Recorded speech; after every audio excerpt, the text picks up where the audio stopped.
给兔子整一点还没有晒干的草吃一下。本来要晒干给它们吃的，结果下雨了。哎呀，还有点冷嘞。这狗子什么时候又钻进来了？这有狗窝不住，它天天往猪圈里面跑，我真是服了。你给我出去！真不知道自己该住哪儿吗？哎，这狗子真是的，自己有狗窝它不住，它天天住猪圈，我真是服了。好多兄弟说我这猪圈除了没有猪，其他什么动物都有，还真是。其实我都想整头猪养的，主要是一想到时候吃肉的时候一边哭一边说真香，我就不知道该怎么养了。这个猪圈里面还住了一只恶狗，真的是没办法。有没有那种长不大的迷你小猪啊？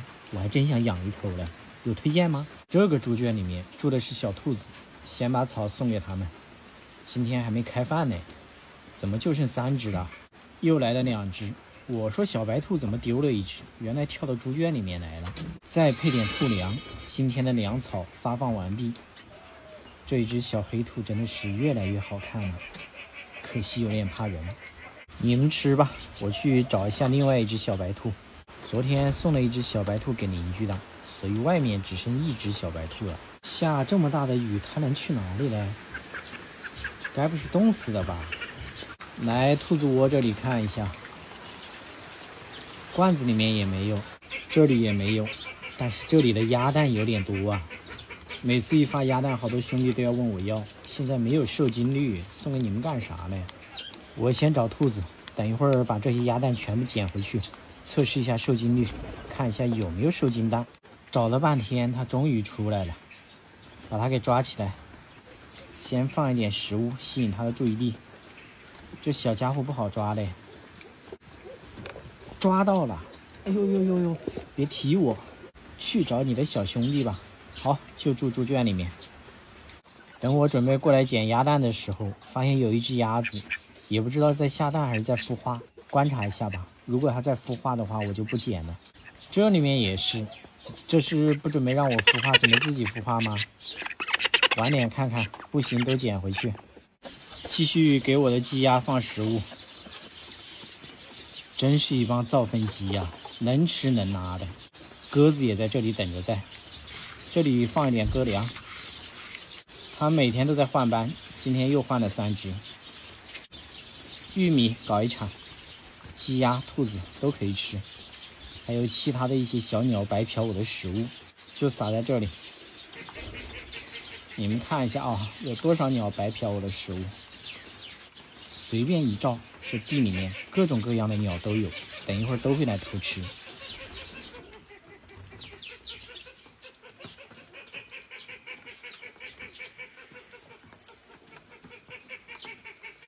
最后看了一眼鸭蛋，2只母鸭子都跑了。行，捡回去放孵化器，测试一下受精率。然后还是问你们一下，这个猪圈到底要不要养猪？你们说？哎，这该死的公鸡还想欺负3号嘞！这个3号平时连狗子都敢欺负，居然怕一只公鸡。今天他单独出来玩了，家里的母鸭子都快吵翻天了。现在终于知道要回家了。听一下，母鸭子叫得多着急呀！跑了一天，看一下狗子多羡慕你。狗子被拴了一天，玩好了，现在终于舍得叫2嗓子了，也是在找母鸭子。它这一次换出来的羽毛，整体来说我特别喜欢，特别是它头上的这个颜色，在阳光的照耀下，真好看。之前它换羽毛换成另外一种颜色的时候，好多人都说这已经不是3号了，肯定被我调包了。这家伙每年换羽毛换好几次，有2种颜色来回切换，这种是我比较喜欢的。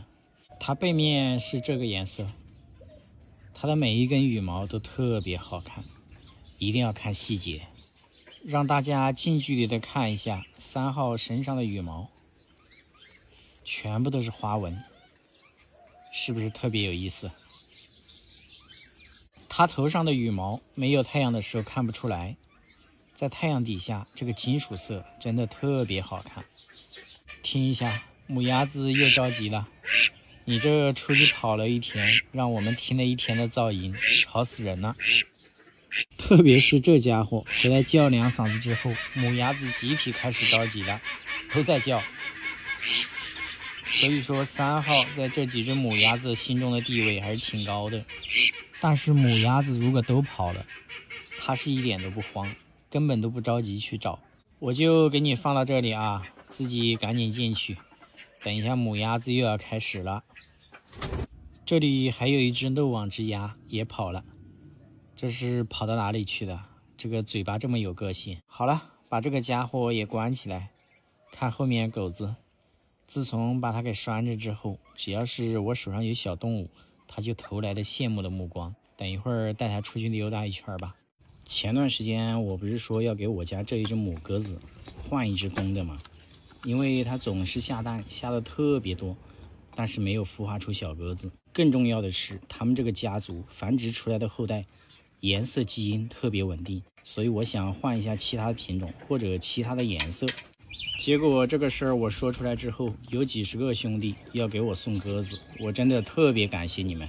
后来我就选择了有一个兄弟家养的淑女鸽，是一只公的，但是要给我送过来之前，他出差了，要1个月之后才能回来，所以到现在为止还是没有鸽子。在这期间，这个家族的鸽子也没闲着，又开始搞孵化了。10多天之前下2枚蛋，我今天来看一下啥情况。我估计是孵化不出来。你们这是狗变的吧？动不动就咬人，脾气异常的暴躁啊！还好我皮比较厚，我是不怕的。搞得还挺认真的，结果一只都孵化不出来，有啥用哦？而且每一次都选择在老鼠堆里面做窝，真是服了他们了。这个公鸽子的智商有点低呀。我把蛋拿走了，然后它还在那里孵化，我放在它前面，它都不知道把蛋给拿进去。你们应该记得我以前把鸭蛋给拿走了，鸭子是什么反应吧？放到旁边，它马上就用嘴巴给勾进去的。这鸽子都不知道把蛋给带回去，难怪每一次孵化不出来。我现在终于能理解了，就这种孵蛋模式能孵化出小鸽子吗？我准备看一下蛋有没有受精，我预计和以前的情况一样。我刚刚用手电筒照了一下，里面啥情况都没有，废了。我刚刚把公鸽子给赶走了，然后它又回来了，结果它还是这个样子。难怪孵化不出来了，理解。蛋已经被我拿出来了，反正也没啥用了，带给母鸽子看一下，然后就丢掉。哎，这哪一只是母鸽子啊？这个基因强大到长得都一模一样，我都分不清了。这一只就是母鸽子，我测试出来的。它以前特别喜欢追我，跟个侦探一样，我走到哪里它跟到哪里。现在对我有点距离感，等到那个兄弟回来了，我就给你换个鸟吧。现在的鸟吧太不靠谱了，难怪每一次孵化不出小鸽子。而且我也想换一下其他的颜色，每一只都长得一样，吃的我都担心影响智商。刚还挺怕我的，这一会儿又开始咬我了。最多10天8天的就给你换一个，到时候孵化出来的小鸽子就是其他的颜色和品种啦，我们一起期待。自从前几天我发现我放生那只小八哥失踪以后，每次在户外看到八哥群，我都要过来看一下，但是一无所获啊。这一群也过去看一下，不抱太大的希望啊，全部都飞走了。然后这个家伙不知道从哪里飞过来的，可能刚刚也是和他们在一起。这是另外一只失踪的那一只凤冠，没有这一只大。结果狗子又过来了，把这只小八哥也吓跑了，飞到别人家菜地去了。刚那几只野生的，我看到他们又去我们家门前偷吃柿子去了，把这个家伙也带过去，必须跟上他们的队伍。回来之后发现田里面有2只，柿子树旁边还站了3只，他们这一个10只的小队伍，现在加上我们家这一只就剩6只了，还有4只失踪了。我说他们怎么都在旁边看着嘞？原来有2只恶霸在这里，这2个家伙在这里，其他的任何小鸟都不敢靠近，因为他们找不到食物的时候，其他的小鸟都是他们的食物。别说这个颜值真好看，走，我过去摘几个柿子给八哥吃。哎呀，这个柿子的数量是一天比一天少啊，这都还没成熟嘞，都被他们给吃光了。我就随便摘一个吧，随便摘了一个不怎么好看的，就放这里给小八哥吃。你这跟着野八哥混，3天饿9顿呐！那几只丝光天天靠偷面包虫、偷柿子，混得风生水起。这只八哥还差一点，不过也还好，他的野生兄弟还在这里等着他嘞。因为怕人又怕南雀，所以说不敢过来吃。这家伙吃的可真香啊！我去看一下柿子树上面什么情况了。那2只恶霸飞走了，又来了好大一群鸟，都在这里抢柿子嘞。我每天都会在这里看一下这帮小鸟吃柿子，觉得挺有意思的。不过柿子数量越来越少，可能马上就看不到了。就看了一会儿小鸟吃柿子，回头一看，八哥已经跑了。看这个柿子被他吃了，他好像已经跑到田里面去了。刚看到和几只野八哥待在一起，另外一只八哥肯定是出意外了。希望这一只好好的，正在田里面呢，不管它了。你们这4个家伙是准备啃老是吧？刚我说给土花梅搞点面包虫，结果这4个家伙一下就飞过来了，直接把那一只小土花梅给吓飞了。我刚刚把1盒面包虫都倒给他们了，还好，吃饱之后集体上树吃柿子去了。还有几只野八哥这上面，我已经分不清了。他们现在天天和野八哥混在一起。趁着这个功夫，赶紧找一下那一只小土花梅。看黄豆地里面好多土花梅呀，我猜我的那一只应该不在里面。哎，丝光和八哥也飞到黄豆地里面去了，正好，不要打扰我找土花梅。这几个搅屎棍，我真的是越来越头痛了。我已经发现它了，在这棵桂花树里面，找一下吧。在这里发现它了，这家伙别人捡到给我送过来，到现在养了差不多2个月了，还不会自己找东西嘞。所以说今天一大早就把它放出来了，锻炼它一下。饿了就赶紧过来呀，食物都给你准备好了。我猜它又饿了一早上。因为这个季节本来食物就不好找了，而且它学习的速度特别慢，现在每次还等着我喂它呢。不过问题不大，随着时间的推移，它慢慢的总会自己捕猎，只不过在这期间一定要小心流浪猫之类的，1号天敌呀。我把它从树上给拐下来了，还等着我给它喂吃的呢，到现在还没开始换羽毛，所以说在这个期间一定要给它增加营养，免得到时候营养不够直接暴毙的。一段时间没有给它挠痒痒了，我这手法还是这么熟练，它还是这么喜欢，很享受。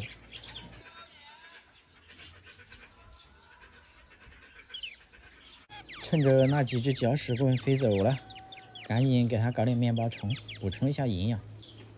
哎呀，我也挺喜欢给它挠痒痒的，特别配合我。好了，我去给你搞吃的呢。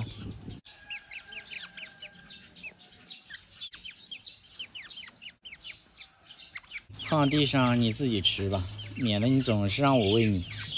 一口气吃了7条面包虫，还没吃饱嘞。吃完了等一会儿给你拿吧，已经没有了。这个镊子真的是多功能的，可以给它喂食物，也可以给它按摩。不过还是没有我手舒服吧。等一会儿再给它拿一点面包虫，根本没吃饱啊。这家伙是今年尾窝的，预计最近直接给它放生有点不现实，等它一边换羽毛一边野化。我去找一下那几只搅屎棍，就剩它一个还在这里吃柿子。我估计其他的几只和野八哥一起飞到别的地方去了，也挺好的，最近飞得越来越远了。自从柿子要成熟之后，每天都是各种鸟在上面偷吃啊。我过来找一下鸟，看一下八哥啥的有没有在上面。发现这货正在这里偷吃的，看这个柿子已经吃了一半了。这里还有几只魔术鸽，你们几个吃粮食的待在这里干啥呀？水果又没兴趣。今年的柿子长得挺好的，不过越来越少了，都被这些小鸟给偷吃了。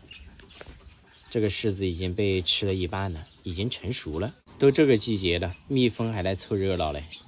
我们要小心一点啊，被蛰一口不得了啊。反正这些柿子每年我们都没摘过，全部都留给小鸟了。今天来选一个，等一会儿看一下狗皮膏药吃不吃柿子。这一个应该成熟了，就你了。还破了个洞。这几只丝光椋鸟天天不是偷小鸡饲料就是偷面包虫，这几天又天天开始吃柿子，所以说它们也不跑了，就在家门口附近，反正总是有吃的。这里还有一只公的，母的去哪里了？看这吃的多开心呐，所以说根本饿不到它们呢。母的也被我发现了，都在偷柿子嘞。你们对比一下，母的是不是长得比较丑，公的颜色特别漂亮。走了走了，我们站在这里，其他的野生鸟想过来吃柿子都不敢靠近，不打扰它们。哎，你这家伙，你怎么不去吃柿子啊？在这扯我多肉，这是饿炸毛了还是刚洗完澡啊？应该是刚洗完澡，也饿不到它。这两只小八哥也是天天飞到家里面去偷吃小鸡饲料，我去给他们做个消音器，可能家里放的饲料没有了，好久没做消音器的，不得已啊，不然的话他们天天偷吃我的多肉，难搞哦。特别是这两只小八哥，自己天天也不出去找食物，准备啃老吗？哎，明年繁殖期到了，你们两个赶紧跑吧啊！这两只八哥就是今年别人给我的蛋，然后我孵化出来的，已经换好羽毛了。这一只丝光对消音器还有兴趣嘞，主动飞到我手上来了，把八哥都赶跑了。看，换好羽毛后的丝光椋鸟，太好看了。而且他们几个好像还偷偷的学会了说话，应该是和二驴学的。我听到过几次，不知道哪一只。消音器吃完了，放一个柿子放在这里，记住这个味道啊！吃完了就自己去摘，不要再偷吃我的多肉了。快去，都尝一下柿子的味道。食物太多了，总是偷吃我的多肉干啥嘞？这个丝光换好羽毛之后，真的太好看了。希望明年它们能在我们家附近繁殖。预计不出意外的话不会跑。回家休息一会儿，太吵了，一群麻雀都在偷狗子的饭吃，叽叽喳喳的，太多了。兄弟们，再过几天就要放国庆节了，你们有什么安排吗？猜一下，我拿刀去干啥？这不，国庆放假哪里人都多，所以说嘞，我准备去山上砍一根竹子做一根鱼竿，没事儿在河里面钓钓鱼，多省心呐！路过河边的时候，先过来看一下资源怎么样。好久没来这里钓鱼了，就你们钓鱼佬的专业程度上来看，这里的鱼情怎么样？有没有搞头啊？对的，顺便让贝贝在这里面洗个澡，又节约了不少水。走吧。哎呦，刚到河边，看我看到啥了？一条搁浅的小白条，这还挺大的吧？看这个块头，和贝贝差不多长了。还好遇到我了，你运气真好。放生，早点回家。从这个情况上来看，这里的鱼真的很多啊。看来在这里钓鱼是没有错，可惜今天鱼竿都没有。这个家伙胆子有点小，也不洗澡。算了算了，我们还是去找鱼竿。在山边捡了一根，刚加工了一下，其实还可以，就是太重了，不要了。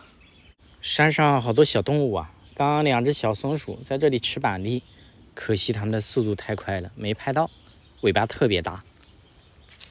这些板栗都没人要，都是野生的，所以说基本上都是被野生动物给吃了。这玩意儿居然没被野生动物给搬走，山上也挺多的，可能是还没成熟吧。我们就在这个位置找一根趁手的兵器，砍了2根，加工出来看一下什么情况。感觉一般般呐，这一根挺长的，但是有点重，不合适不合适。这一根稍微好一点，哎，但是不喜欢呢，再找一下。这一根还可以，就是有点短，差不多1.8米这个样子，将就一下吧。反正我对钓鱼没啥讲究，爱上不上。看，在旁边的地上还看到一个鸟窝，这真的是走哪儿都能碰到啊。这是白头杯的鸟窝，应该是别人在这砍竹子的时候给它弄掉的，是个空的。走吧走吧，我的目标鱼竿已经找到了，可以回家了。等这几天有时间就过来钓鱼。回来了，这狗子真聪明，他知道我带着贝贝，他今天干脆不跟着我一起了。回来之后看到贝贝在我头上，他立马离我远远的，他也害怕把贝贝给吓着了。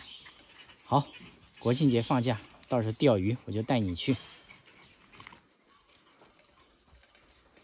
从蛋孵化出来的小八哥真的特别亲人，我都1、2个月没管他们了，我去哪里他们还是喜欢跟着。这不，我出来逛了一圈，他们2个又跟过来了。不过最近在换羽毛，飞行能力不强。过来。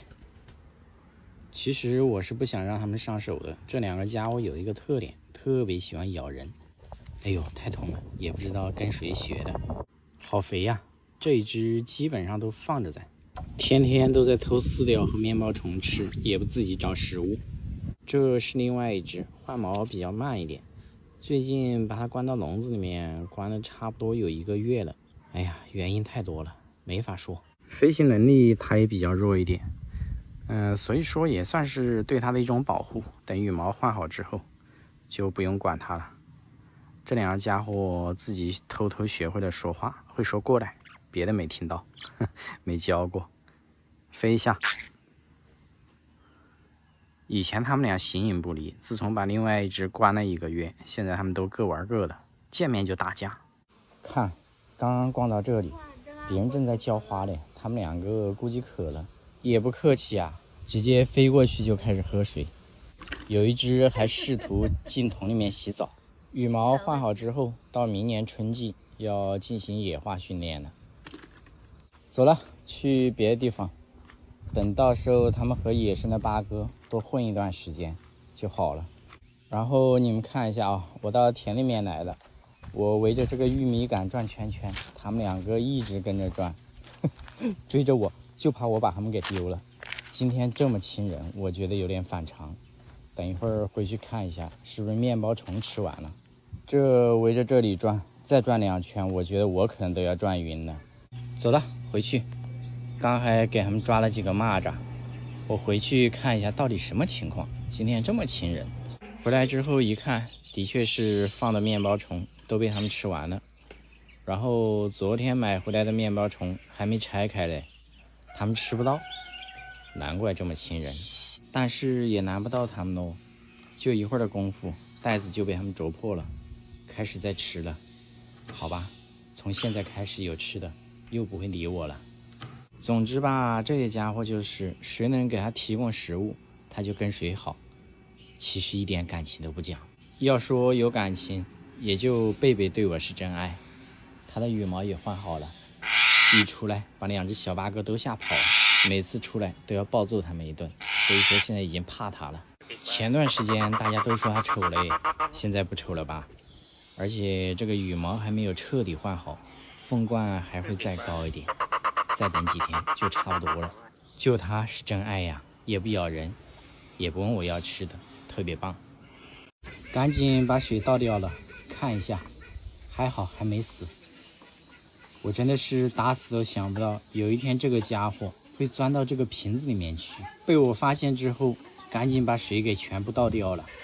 刚才我试图把它给倒出来，出不来呀，然后又拽他的腿，他拼命的挣扎，我怕把他腿给扯断了，所以说我准备把瓶子给锯开。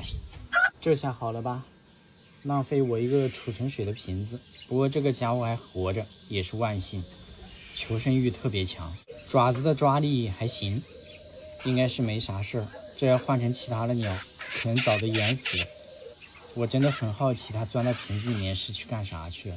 还好我要拿桶给鸽子换水，结果就发现这个家伙在里面。一开始我还想着肯定救不活了，赶紧把水给倒了，没想到它还是活的。找个笼子先把它关起来，然后让它羽毛晾干。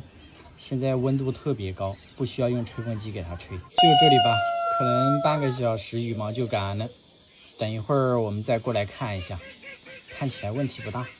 我之前不是给大家说我们这边长期停水吗？所以我买了很多桶装水。这个桶用完之后，等有水的时候会储存很多水，喂鸟啊、喂鸡啊、喂鸭子都可以。结果就出了这事儿。要说别的鸟往里面钻，我还想得通，这玩意儿钻进去干嘛呀？而且我发现桶里面还有一块肉，我怀疑是不是它想把肉藏到桶里面去，然后掉下去了。现在外面的温度很高，在外面吹了半个小时的风，羽毛基本上已经干了，不过状态还是有一点点差。来试一下你现在的这种状态，敢不敢动鸽子？其实平时它也不敢啊，血脉还没有觉醒，不然的话早都把它放到山上去了。这一只鸽子就不能看到我，看到我之后不停地转圈圈。来呀，攻击伯劳啊！它不敢，有血脉压制。给它整了一个面包虫，它直接飞到树上去了，看起来是没啥事儿啊，状态没有正常的时候好，不过相信过几个小时就会恢复，已经没啥事儿了，就回来了。早上又整了40斤鸽粮回来的，现在鸽子越来越多，真的是特能造，每个月打底都是40斤。关键是送别人的几只鸽子全部都飞回来了，感觉以后送鸽子不能送得太近了，没啥用，一下就飞回来了。有一只送出去的鸽子飞回来之后，被我家另外一只鸽子给欺负惨了，好几次都掉到池塘里面，被我救起来了，又掉下去了。这一只太瘦了，所以老是被欺负。等一会儿把它关起来养一段时间，好难搞啊！送得近了它们飞回来，远一点又运输不了。最近的私信60%都是问我要鸽子的，好多地址都发过来了。这东西运输不了，活物不能快递，不然的话可能有100万只都是不够送哦。其实我比较在意的是这2只天天咬我的公鸽子，这一只嘴巴比较短，咬人特别舒服，我每天都要让它咬2口。这一只也特别喜欢咬我，它嘴巴比较长，咬人相对来说痛一点，不过也还好吧。对的，这一只母鸽子我也挺喜欢的，不过它不会主动攻击我，都是我惹它之后它才会咬我，也特别有意思。这个家伙，你说你们几个怎么都喜欢攻击我嘞？你们就不能互相咬一下吗？来，放到一起，转移矛盾，互相攻击，不好使啊。他们看清楚是同类之后就不打了，然后还是喜欢打我。鸽子从上面咬我的手，脚下有鸭子咬我的腿。这几天我发现这几只鸭子又开始喜欢咬人了，别说鸭子咬人是真痛啊。所以说呢，作为比较喜欢拱火的我，必须要给他们制造一点矛盾，让他们互相攻击，总要心里找一点平衡，是不是？哎，干得好，干得好，鸽子你是好样的，真没用。这么大的块头居然打不过一只鸽子，落荒而逃啊！其实我主要是想看这玩意儿被揍，这家伙太彪悍了。家里目前养的动物好像还没有能打得过他的。这家伙偶尔能偷袭他一下，但是多数都是输的。来，奖励你咬我一口。好，差不多了。这家伙好像又下蛋了，现在已经发展到半个月繁殖一窝了，这速度真的是恐怖如斯啊！我逗鸽子的时候，总感觉有水落在我头上，抬头一看，一只土话梅在这里洗澡嘞。这上面有水吗？还真有，这是以前喂魔术鸽的。这个水是真脏啊，这样都能洗澡。本来还想给它挠个痒痒的，这家伙警惕性好高啊，一下就跑了。一般的鸟在洗完澡之后，羽毛打湿了，飞行能力会下降，所以它们的警惕性会变得特别高，这是它们的天性。现在羽毛干了就下来了，看它的样子好像不想让我给它挠痒痒嘞。算了算了，你自己玩吧，再见。买2盒盒。我就过来给爷送点药。这狗子听到了，叫的撕心裂肺呀！走，过去看看。哎，才几天不见，这个家伙住这里来了吗？这里之前还上了一个狗子啊，那狗子去哪里了？你这是取代了他的位置啊，但是那狗子在哪里呢？这里是鸡，也没有啊。等一会儿问一下，既然来了，就把这狗子放出来玩一下。上次有个兄弟说这狗子一直盯着我看，肯定我有一只手拿的火腿肠。你们看一下，我的手是空的，什么都没拿，但是他一直盯着我。哎，去那个位置是什么意思啊？这个操作我完全看不懂。我手上真的什么食物都没有，它就是喜欢盯着我。哦，那个地方有猫嘞！我发现这里的猫是真多啊，每次过来都能发现好几只，而且这个房顶上还藏了一只，和鸟哥的那一只还有几分相似，但是明显不是同一只。上次我带了一点狗粮放在这里，还在这儿嘞，给这狗子弄一点让它吃一下。它吃饭的家伙也不知道去哪儿了，就放这个位置让它吃。很明显它又长大了不少，但是感觉它好瘦啊，腿这么细，也不知道这种狗子长大之后到底是什么样子。在这个位置也丢几颗狗粮，这上面藏了几只猫，它们胆子还是挺大的，狗粮刚丢它们就过来了。这家伙狗粮都没吃完呢，一直跟着我。最近家里都没有火腿肠了，下一次买了之后再给你带一点。我刚才带这只小狗子出去转了一圈，不知不觉又拐了一只大狗回来了。爷爷胆子还是挺大的，还敢摸它。这种不熟悉的狗子，特别是大狗，我不敢摸，我真怕它突然给我来一口。刚刚它对我还挺热情的，然后它转了一圈，自己又跑掉了。然后我还说我开车去别的地方转转，这狗子真是离谱啊，直接往我车上跳，推都推不下去。上一次它只是试探往我车上爬，这一次直接不客气。我觉得这个狗子就差把要跟着我混这几个字写在脸上了，越来越过分。然后我开车走到半路，我发现它居然悄悄的在后面跟着我，没办法，必须要把它带回去拴起来。把它给送回来了，给爷爷说了，让他等一会儿一定要把它给拴起来。主要这大马路上车太多了，很危险。溜了溜了，不然这家伙等一会儿又要追我。